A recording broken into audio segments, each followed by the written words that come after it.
Spirito Santo. Amen.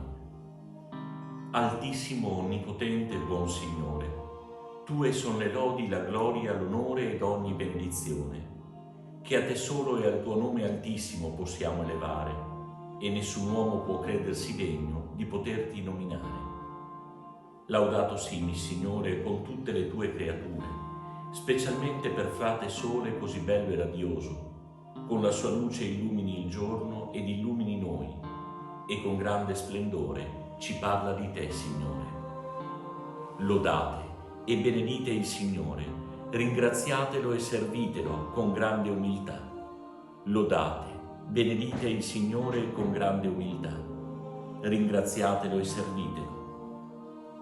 Lodato sii, Signore, per sola luna e le stelle, le hai formate nel cielo così chiare, preziose e belle, per frate vento, per l'aria, il sereno ed ogni tempo. Così la vita tu cresci e sostieni in ogni tua creatura.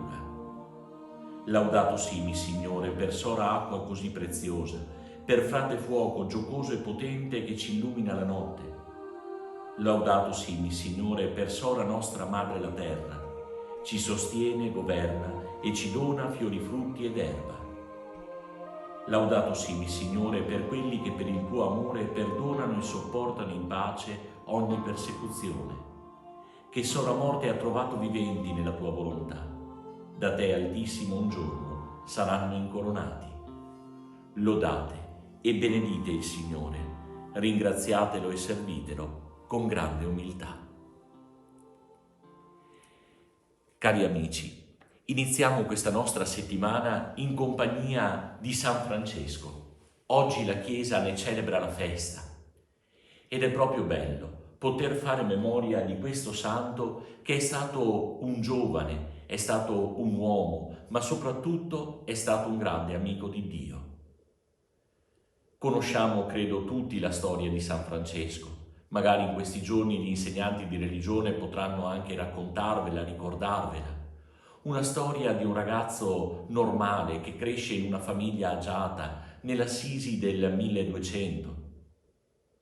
Francesco, sazio di vita, sazio di esperienze, anche a volte un po' strampalate, a un certo punto incontra il Signore e lo incontra attraverso un povero, attraverso un malato che gli si fa incontro e lo invita a cercare qualcosa di più. Nella chiesa di San Damiano, il crocifisso, lo stesso crocifisso che c'è in tutte le nostre classi, rivolge a Francesco un invito. Francesco, va, ricostruisci la mia casa.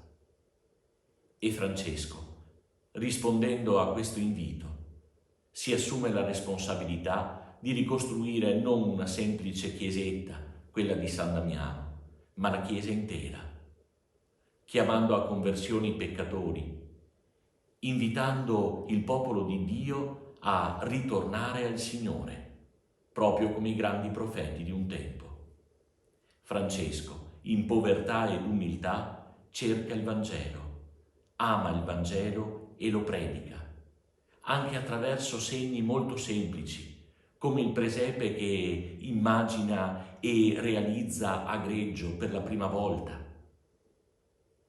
Francesco viene detto anche Alter Christus, l'altro Cristo, perché con la sua vita è stato davvero icona trasparente di quel Gesù che lui ha amato e servito con grande umiltà. Vorrei rivolgere un augurio di buon onomastico a tutti coloro, a tutte coloro che portano il nome di Francesco e invitare tutti a riscoprire questo nostro amico, questo amico di Dio che continua ad accompagnarci sulle strade della vita. Benedite e servite, lodate il Signore con grande umiltà. Buona settimana a tutti. Nel nome del Padre e del Figlio e dello Spirito Santo. Amen.